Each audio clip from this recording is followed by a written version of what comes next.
Welcome everybody to this episode because myself and Andy are talking about some really crazy stuff. General practice is in a workforce crisis.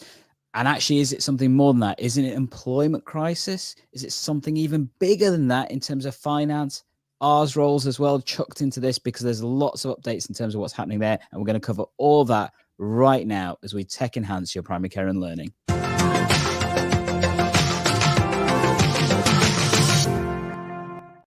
Hello, EGP learners, and welcome to this episode where myself and Andy are going to be covering so much stuff. I don't even know how we're going to cram it all in. And it's all around GP workforce, the crisis, ARRS roles, and so much more. How are we doing there, Andy? Yeah, I'm pretty good. I know that we've had a discussion that the metrics tell us that episodes should be 20 to 30 minutes. I'm not quite sure we'll be there tonight because there's quite a lot to talk about, isn't there? I'm excited that we're going to be talking about a shift in the narrative around general practice from one of a recruitment crisis of GPs to an employment crisis. GPs not being able to find work. Who would have thought we would have been in this position? And look at some of the drivers behind that story and that narrative. And then we have a bit more of a discussion planned around ARRS staff as well, which people might want to join in with. Anything else people should be expecting, Gandhi? So we've got some extra stories smattered in there. We're going to weave you a little bit of a story today. So do stick around for the whole episode. And we absolutely want to know what you think as well for this. So do stick because we think it's going to be really interesting. Let's find out though. So we talked about the crisis itself, but it's really interesting that when you look at the headlines and the news and stuff, it seems that this is not now changing from a recruitment crisis to an employment crisis. And that's very much characterized by what Dr. Katie Bramall-Stainer, our chair of the GPC, is telling us recently. Tell us about this article, Andy. Yeah, so a few of these articles seem to be driven by Katie Bramall-Stainer or KBS, I think I might start to call her, give her a new moniker. So KBS has been weaving a few articles into Pulse and in the mainstream media over the course of the last week. So this one is saying actually, she's talking about how actually in the past, we were talking about a recruitment crisis in general practice, that there aren't enough GPs. Often I would say things like, actually, we've got funding in place to pay for more GP sessions, but we just can't find the GPs, to do that. And actually, there has been a shift in sentiment. Looking at Twitter, looking at stories coming out, actually speaking to people on the ground, and looking at the volume of emails that I get from recruitment agencies, trying to say how many locums are available. That actually it looks like locum GPs, newly qualified GPs, are now struggling and worrying about actually finding work. So Katie Bramall-Stainer really is just highlighting that actually we may be moving from an recruitment crisis to an employment crisis in general practice. And it's a really, really interesting article. She talks about what she sees as some of the drivers there. But any initial thoughts, Gandhi, on this story? Well, like I say, it's that changing that narrative, and we're going to talk about the reasons why. And there's multifactorial as ever when it comes to general practice. But like I say, it's this change in this narrative, and absolutely agree with you. I have locum agencies contact me all the time. My practice manager is telling me that there's so many people contacting her asking for locum work that she just doesn't know what to do with it now and stuff and things. So there is a massive change there, and I think it's going to be interesting to see where this lands us, especially given the next issue that's come out about it as well, isn't it? Which was the thing that dropped today. I think we definitely need to talk about. Yeah. So these stories kind of weave together, I think. And KBS is sort of joining the dots kind of for us as well. And, this is her actually reflecting also on some of the results from the general practice financial survey that the BMA ran. The closing date was a few weeks ago, and I think we were sort of trying to encourage people to submit details about practice finances to that survey, because it looked like that would form an important part of the negotiating position with the GPC and the BMA in the upcoming contract negotiations for new contracts, maybe from next April, but probably more likely from April 2025. And they've shown an average drop in practice income of 20% over 1 year, which I think is really, really shocking. And actually, the story that is emerging here is an interesting one. So I think a lot of people have initially grasped and reached for the ARRS roles as a driver for GPs struggling to find work. I'm saying actually the practices are actually filling the rooms, seeing the patients with additional roles from the additional roles reimbursement scheme, pharmacists, physios, social prescribers, and that's why GPs are struggling to find work. But actually, this highlights a potentially different narrative, potentially more worrying, really. That actually the reason is that there has been an increase in the number of GPs in training. They're just coming into the workforce, but over the same period of time, the practice financing has gone up by 2-3% every year. Not keeping pace with inflation. So actually, why did we expect that there would be money there to pay for additional sessions from all of these new GPs when actually the thing to actually purchase GP time is not there. It's not there at all. It actually that annual increase of 2.1% on that 5-year contract deal that expires this April, actually has loads of inflationary increases that eclipse that figure by which the finance has gone up. So actually, there's been a deterioration in finances. So maybe that's the reason why we're now entering a GP employment crisis. Any thoughts? I mean, you've characterized a lot of the issues there. Added in that is obviously practice expenses have significantly gone up. Talking energy costs, we're now talking about, telephony costs that more practices are now having to pay for more expensive telephony. Whilst the transformation's been funded through the BPF, the actual monthly cost has gone up for a lot of practices as well. There is more recruitment costs coming into play. The living wage is going to cannibalize practice finances when it goes up in April, because actually we have a lot of staff that are on, minimum wage and things, and the significant increase to keep up with inflation from that is going to have a real challenge on the finance of practice. Absolutely agree that those people need to be paid appropriately. But it is going to have an impact on general practice finance, particularly because we don't know about any potential increases still at this point. Let's not forget, on previous years, apart from last year, we always knew what the increases were going to be and what we were heading towards. We don't at this point because those negotiations haven't happened. And this massively adds into the narrative of that. That's what the article itself tells us, that this information is going to feed into the narrative of the contract negotiations, which is why they're so keen to get it added in to the other surveys. And just if you don't know about those surveys, do have a look at our episode that explains all these different surveys that you've got. It's really quick and short. Yeah, have a look there. It's got the links to the 3 different surveys that we talked about. One, which is now finished, which is the practice finance survey that we just talked about. One is about the general practitioner kind of impact and stuff in terms of workload and that kind of thing. And then the final one is the QOF and incentivized payments one, so things like IAF and that kind of stuff, which is a more broader discussion that will probably come into play in the next few months and stuff and things. So definitely check those out. But it does have a really challenging aspect to this that is a little bit scary, isn't it, Andy? And that's the fact that practices may not have the income to pay for various staff or even themselves. Yeah, so which feeds into our next story. So these are all linking together really nicely. And actually where we're going with this is into whether the ARRS roles have contributed to this GP this GP employment crisis, which we feel that we are seeing emerging.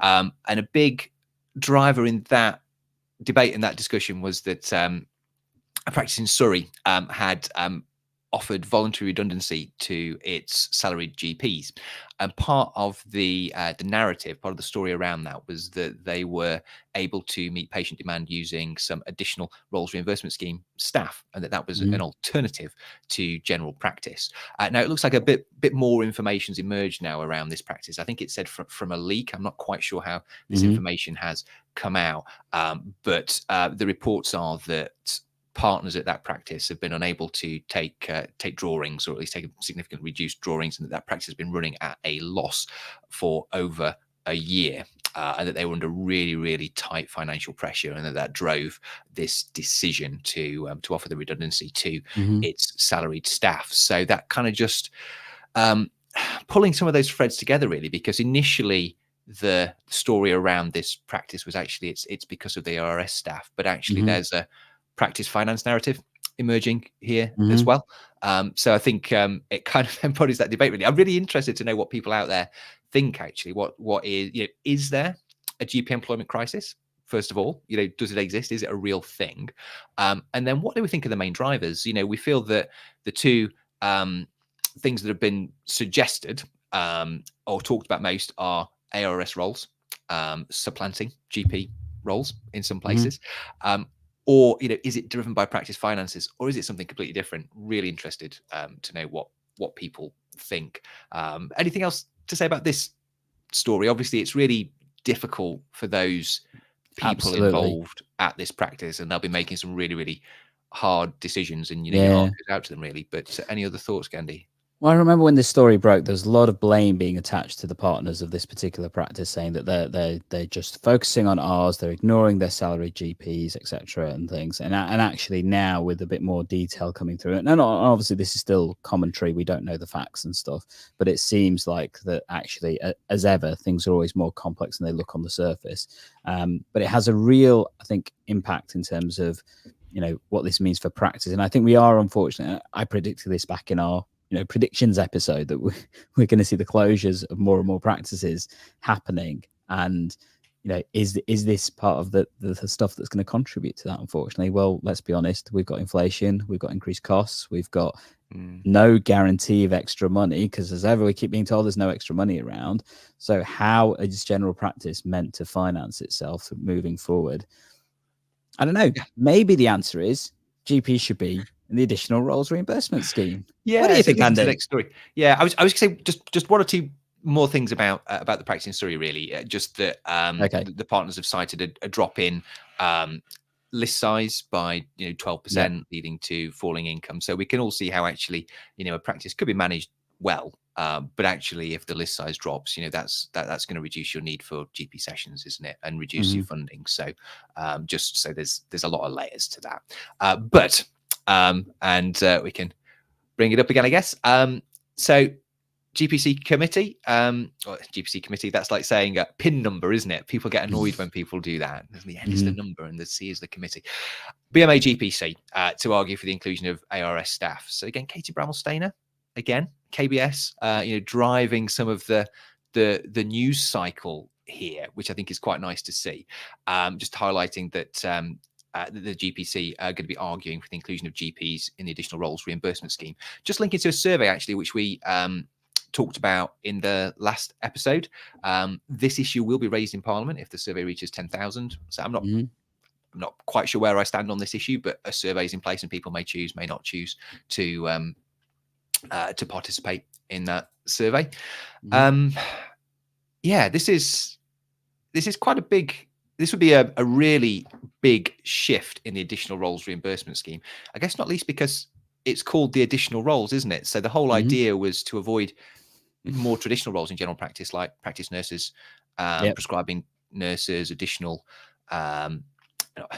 advanced nurse practitioners, and GPs. So it would be a big shift, wouldn't it, Gandhi? Do you have any particular thoughts on this? Well, they need to call it something else, wouldn't they, first of all, because you can't call it the additional roles reimbursement scheme. But, I think the worry that the government obviously has is that if they did this, then all practices would end up putting it in for more GPs. I don't think that would happen, but it would be an interesting prospect to have. But let's be honest, we need better funding for GPs. So maybe it has to come with a slightly different caveat that they have to be doing additional ways of working. Different models. Obviously, there's massive sign up by many places to the fuller stock take and the concept of acute hubs. Maybe that's the way to manage it in terms of acute versus chronic care. I don't know. There's lots of ways it could be taken. I think we will need to wait and see what the contract negotiations come through in terms of that. But yeah, it's an interesting story that could work with various different things, to be honest. Yeah, it's interesting, isn't it? I guess one of the anxieties that I believe led to the additional roles reimbursement scheme is that if you give GP partners more funding and allow them to spend it on things which they already spend on and provide, that some of that might be taken in additional profits. I think often there's a bit of a mistrust from commissioners to the GP and NHS England, to the GP sector, that worry about these sorts of effects, and that might be something that happens in some areas. I don't think that would be widespread. No, personally, in conversations with colleagues, but that's always the concern, that they fund something which is already funded somewhere else, you know, Mm-hmm. but I mean, I think it just, you know, we just need some more funding into the sector so that we can put the sessions on for this expanding workforce that is coming. You Yep. know, I just can't see how, you know, we're going to employ the new GPs going through if either core funding isn't increased or we can use some of the additional roles reimbursement scheme to pay GPs. You know, the sums just don't add up really.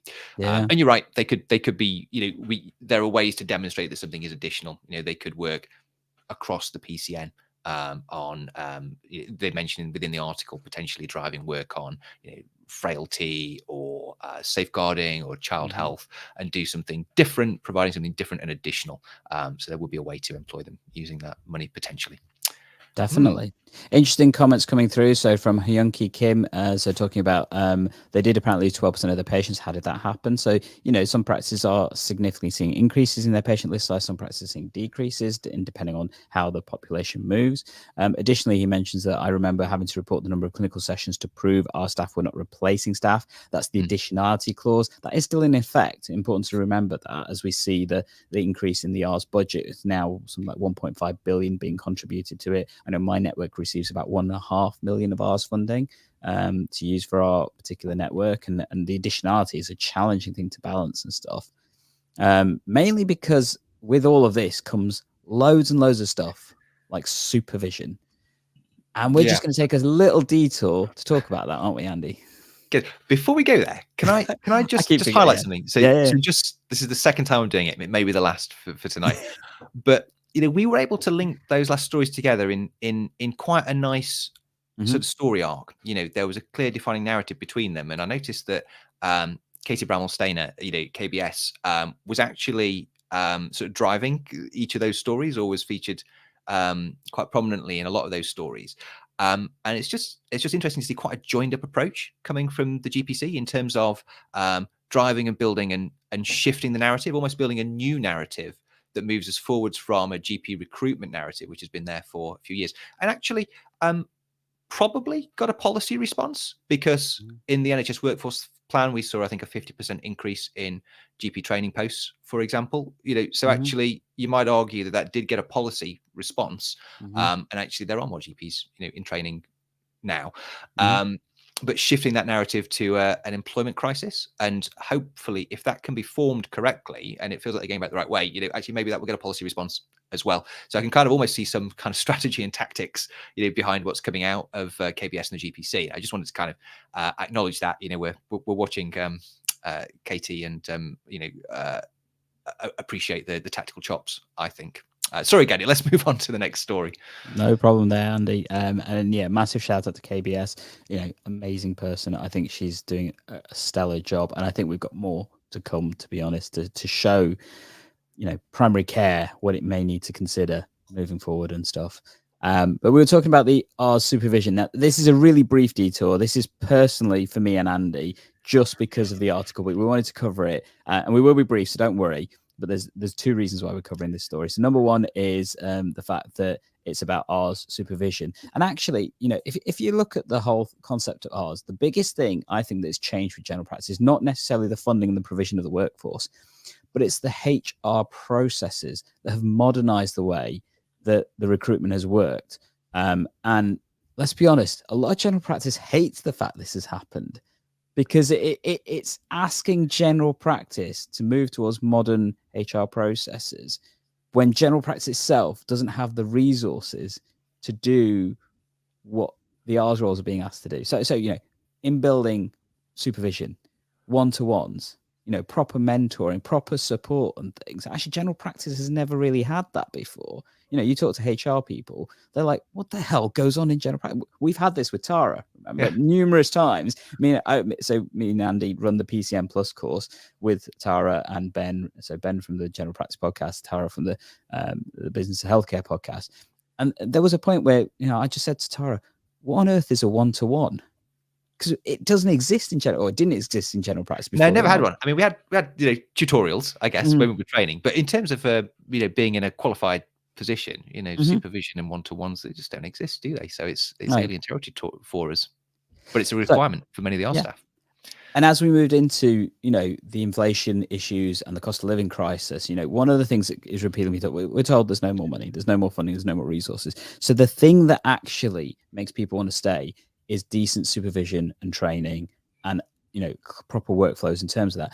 So this article outlines those processes. The particular reason why we've highlighted this is it is actually a case study by our local federation, of which Andy is one of the, I want to say, officers for, or I'm not an officer. I'm a director. There we go. Apologies. I think an officer would entail more work, I think. Yeah. But no, I still, it's there's a lot of work, and it's good work, being on the board of directors.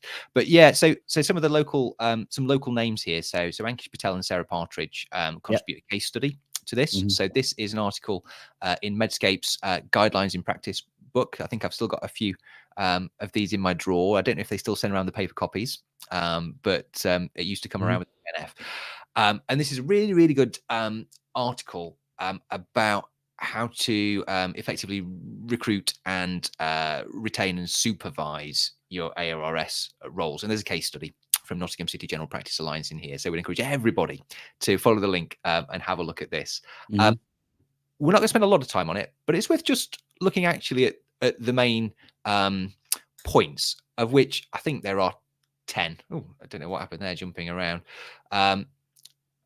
It flips around a lot. I must admit, I don't like the Medscape website, to be honest. It does this quite often. So I don't think we're going to look at the 10 points, but do have a look at them and stuff. And look at the case study down below, because it is, like Andy and myself said, from our local side. I guess the other thing, briefly, just in terms of local stuff that I wanted to mention, and I've gone on social media to mention about this as well. If you are a Nottinghamshire-based GP and you are looking for work, really good work, there's the medical director post at our local LMC, which I'm part of, which is looking for somebody to support the team in terms of clinical advice and that kind of stuff. It's 2 to 3 sessions. Highly recommend you go and have a look at this role if you're a Nottinghamshire-based GP, because you'll get some amazing experiences, teamwork, and it's about trying to challenge the work dump in general practice. How cathartic could that be for somebody and stuff?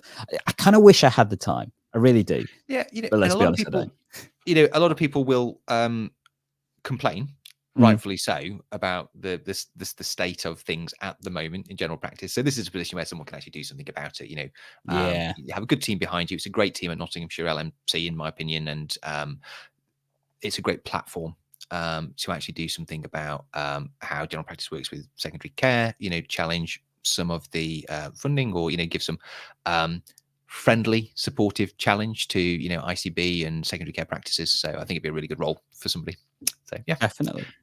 So at this point, we're going to ask a slightly different question. This is your opportunity, if you're joining us, to jump in and tell us what you think. But just before we get to that, myself and Andy are going to talk about what on earth are the ARRS roles doing for general practice? Because actually, this is one of the things that keeps coming up, particularly more recently in social media and stuff. And we thought it'd be sensible to cover this. There's a couple more news stories we would like to cover, and we may get to them in a second. But, how has the ARRS roles changed general practice now we're coming towards the end of the 5-year contract? Any initial thoughts there, Andy? Well, my initial thought is I think it's going to be really, really variable from place to place, because you see some really great examples coming from some places, and then you hear in other places that it's not working very well at all, or that they're struggling to recruit many people. So I think it's really variable is the first thing to say. I mean, I've got a lot of thoughts on it, really. It's a lot of money, isn't it? So I think 1.5 billion in additional funding. I'd have to look at whether that was the value of additional funding over the course of the 5-year contract, or whether that was the current annual value, given that the annual amount has increased year on year. But nevertheless, it's an awful lot of money. So I think people will rightly be asking questions about value for money and impact of that. And I think it'll be variable. I've got a few more thoughts, but is there anything you want to say before I launch into some things?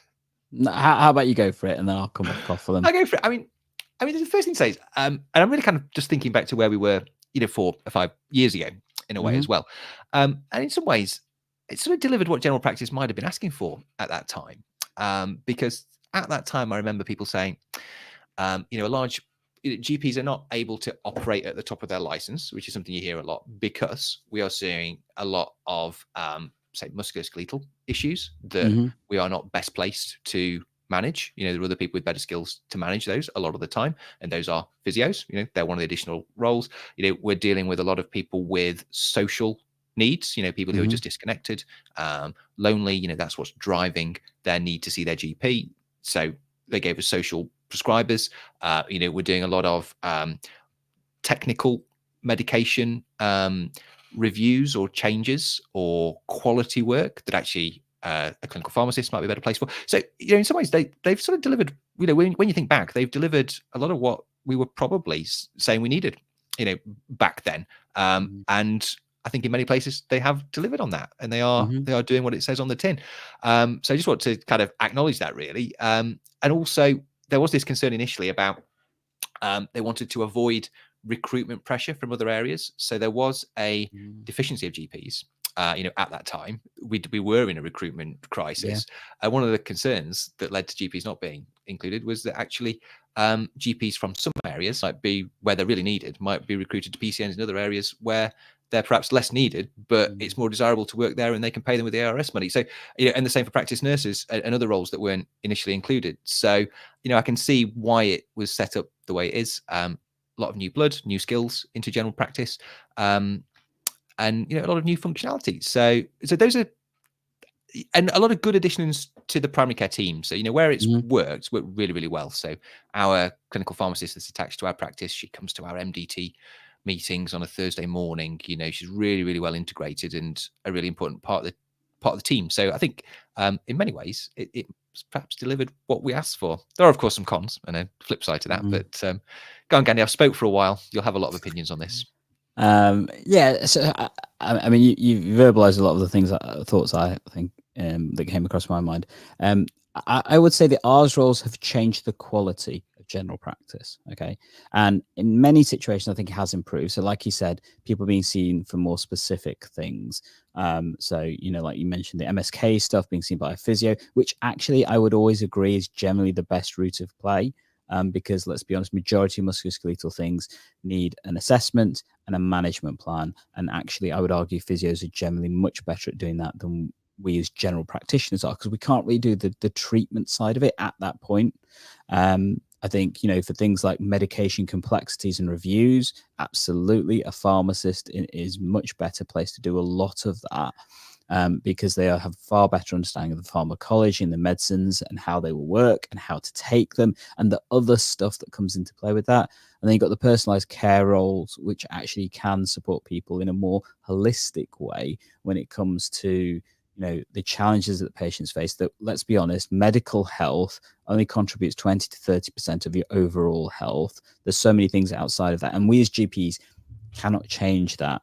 But a role that has a focus on that potentially could do, which is what the SPLWs and health and wellbeing coaches can do, and provide some of that population-based care, which, let's be honest, because of the cuts that we've seen over the years, because of the changes in policy in government, changes in local authorities and stuff that we've seen, has left lack of services existing for our patients, which is why we're seeing more and more of this problems and stuff. I think there are issues and concerns about the way that some of the roles work, and particularly those that have a significant greater need of supervision because of lack of regulation.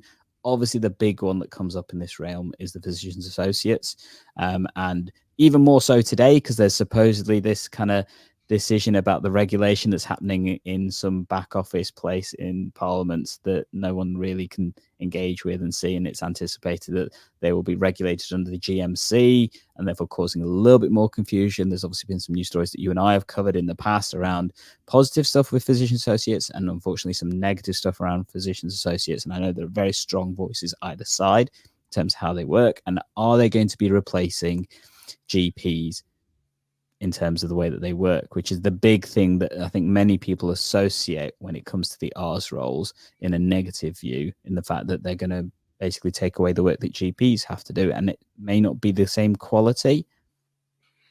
I think there's some strength to that. I don't think it's as cut and dry as everybody wants to make it. Personally, I work with some amazing physician associates, and I know that because I trained them. I know, I'll be quite clear. I spent a lot of time training them, and they're amazing people. and they also recognize the limits of their capabilities as well. And that's the gooey part from my point of view.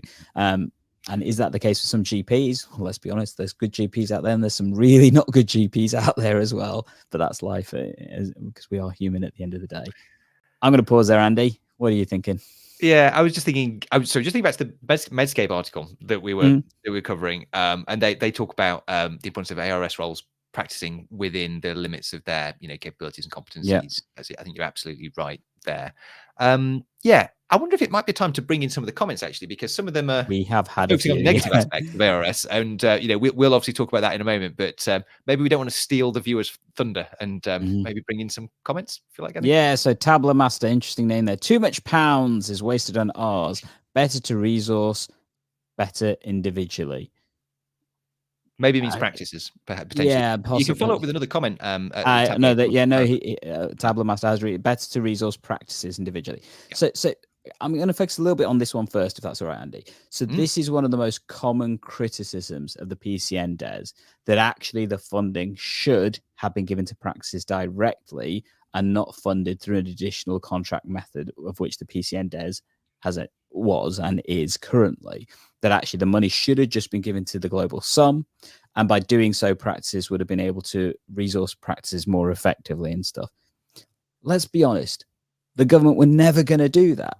No matter how much we wanted it, no matter how much it probably would have worked better, it was never going to happen, because of that point that Andy made earlier, that the government and NHS England have this view that if they give the money to practice, it's going to go to the partners' pockets and not on patient care, which is absolutely not the case in majority of practices. I'm not going to deny there may be the odd one or two where that might have happened, but yeah.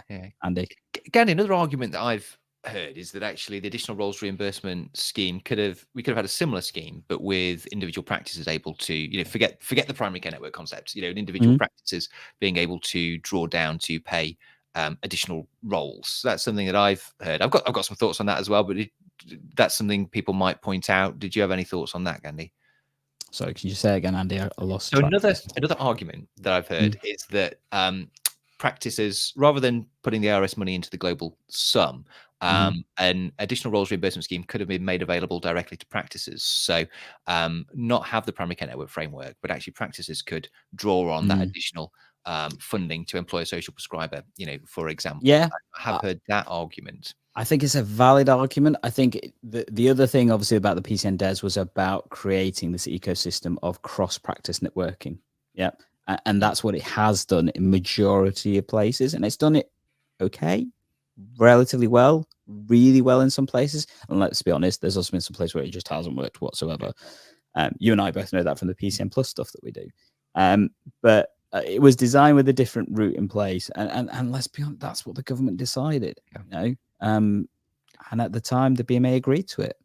Yeah, I think there'd be a lot of variability with practices as well, because I can think of some practices that are very capable of engaging with a scheme like that, and other practices that are perhaps too small. They wouldn't be as able to engage with that scheme, and their patients might miss out on that additional funding. So I bet variability was was a part of that consideration as well. What else have we got from the people out there? So we've got some really interesting comments coming up, and one that I think is a bit of a direct question for me, but we'll come to that in a second. So the problem is they generate work. Social prescribers, the idea was to offload social workload from GPs. What's actually happened is social prescribers are taking work off social services. I do not disagree with that, but as I mentioned earlier, medical health contributes only 20 to 30% of your physical health itself. So some of this stuff is things that you won't see straight away. It's stuff you'll see 6 months down the line, a year down the line, 5 years down the line, in terms of how it can be supported, because it's really hard to capture in metrics and stuff. And let's be honest, we're so busy. I guarantee you probably haven't realized some of those patients who used to be frequent attenders, who have had those services, who have now moved on to a different place in terms of activation and that kind of stuff. It's just been replaced by so many others that you don't probably see that as much. Yeah, I guess what Wolfie and other people might suggest is that social prescribers, in an environment where local authorities are under increasing financial pressures and perhaps cutting social services and support services, that actually they the social prescribers, which were potentially there to support health service and general practice, are actually supporting failing sort of social service. Not failing, we don't like using that word, do we? Struggling, we don't like using that word either. I'm not sure what word to use, but supporting, social services and facilities, they've been cut elsewhere. So and I think Yeah. that's a fair point. And Yeah, actually, definitely the point Mark Smith is making. So social services in crisis in my area, so social prescribers definitely need to fill some gaps there and stuff. So, but seeing that as a positive thing there mm, from Mark Smith, sometimes a challenge leveled at health and social care is that they are too siloed, and that actually it would be better for people if those barriers, in funding between organisations were a bit softer and broken down. So I think that's a fair point and a fair challenge, really. The next one is that question. it is. And just What do you before we think? get to that, if you have found this discussion interesting and important and stuff, definitely leave us a like on this particular episode and subscribe so that you get all the next content, because we've got some really interesting content coming for you in the next 2 weeks, which we will come to in a second. But yeah, Jill Hamilton has given an interesting concept. So are you happy to sign off for PA scripts? If so, I see a whole world of pain coming. So I mentioned I have PAs working in my practice. I am generally happy to sign off some of the scripts that they suggest, although I do question, I do supervise, and I do debrief on every single prescribing decision that we make and go over that with them and stuff. Like I said, they have been working with me for, one of them's been working with me for nearly 4 or 5 years now. One has been a year and a bit. I've trained them. I know how they're asking things. I supervise them. I've sat in their consultations, etc. So I've got confidence in their training and their debrief structure. And I would challenge them. So if they make a decision, if they suggest, I want to sign, have this treatment for this patient, I'll say, actually, no, I don't agree with that. This is what we're doing instead. And I think as long as you've got those structures in place, that is appropriate supervision. If you've got confidence in their abilities, I think if you just put people in and say, do the job and off you go, no, that is not safe. That's not appropriate. And that's definitely a question on their structure, the supervision side of things. And then you need to be looking in the mirror and saying, what the hell are you doing? But that's my personal view. I appreciate people will have different views on how this works and stuff. Yeah, I agree with you. I think it's about the supervision structures and the debrief structures that are in place, that facilitate safety, really. I won't say any more on that. Yeah, so interesting. And then random Facebook user, bigger practices with training capacity taking all the ARRS funding. So again, common criticism that in some networks, it's the big practices that benefit and the little practices don't. I think it's more challenging because what we have seen for a lot of these roles is that they are far better when they're embedded in the practices. And I think one of the mistakes a lot of networks did make, and I'll be guilty of this as well with my own network, we try to give equal representation of all the roles to all the practices at the same time. And actually, that probably doesn't work for a lot of the roles. You can't have somebody split across 7 practices, So what would have been better is just saying, we've got 5 years, we're going to focus this role in this practice and embed them properly, and that will work. The next time, actually, we're going to give you this, and that would have been far more effective. And probably, if done with a structured plan, would have been fair and equitable to all the practices in that particular area at that time. Don't know what you think, Andy.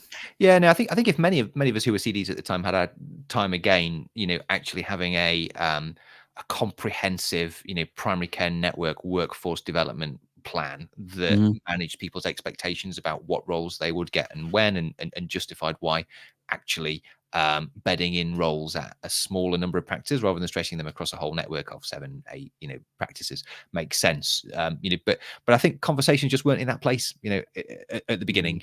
Everybody sort of just, they wanted their share of the additional resource straight away because people felt, in crisis. But yeah, I think we've learned a lot of lessons, and that's one of the lessons that's been really clearly learned through primary care networks, I think. Yeah. So I can see Jill's come back on my comments. So can you see salaried locum GPs being happy to supervise if not a huge amount of work for the partners? So I know that a lot of the salaried doctors in my practice are happy to supervise and support. We've talked to detail with them and offered training and various other things to help support that. I wouldn't go down the route of having a locum do that, to be honest. Not because I don't think they can't do it, but I think there's just so many more additional points and variation that come into that play that it's harder to have that kind of structure I would say. It I would don't know challenge how their you comfort feel about. level, wouldn't it? I think Yeah. coming in being asked to sign off somebody else's prescriptions, when you're not sure about the governance around that, that'd be tricky, wouldn't it? Yeah. And I think, from a partner perspective, that's part of the workload of running a practice as well. So I guess my comfort level is different. I supervise trainees constantly because I've had GP trainees for nearly 6 years now. So I see it similar to that. It's just a different role, and absolutely the registration aspect's a different part of it as well. But it depends on your comfort levels, I think. It depends on your structures in practice. It depends on how you approach it as well, is my view. But I think where I have seen it go wrong is where practices or institutions or organizations just assume that these are roles that can be slotted in and left to their own devices and just crack on with it, because that won't work. That doesn't work and stuff and things. And I think that's where it's more challenging. Would you agree, Andy? Yeah, I'd agree. They need to be embedded within a team that they trust, that trusts them, that are aware of their competence and their capabilities, which are not always defined by their role, because people have come from lots of different backgrounds and bring different things to the roles, different advantages, and different needs in terms of learning needs. So yeah, I don't think you can just slot them in. I mean, that's one thing to say about about a GP locum or or a nurse prescriber. For example, actually those roles are a bit more standardized, so you can sort of drop them into a chair and cold, and they can do the job, whereas it's not quite so simple with most of the ARRS roles, I would say. So Gandhi, we'd sort of listed a few more cons. I almost wish we'd done the negatives before and ended on positives, but are there any other considerations? People are mainly focused on negative things, I would say, in terms of the comments. Is there anything that you think hasn't been covered? There's a few I can think of, but they're the classic ones.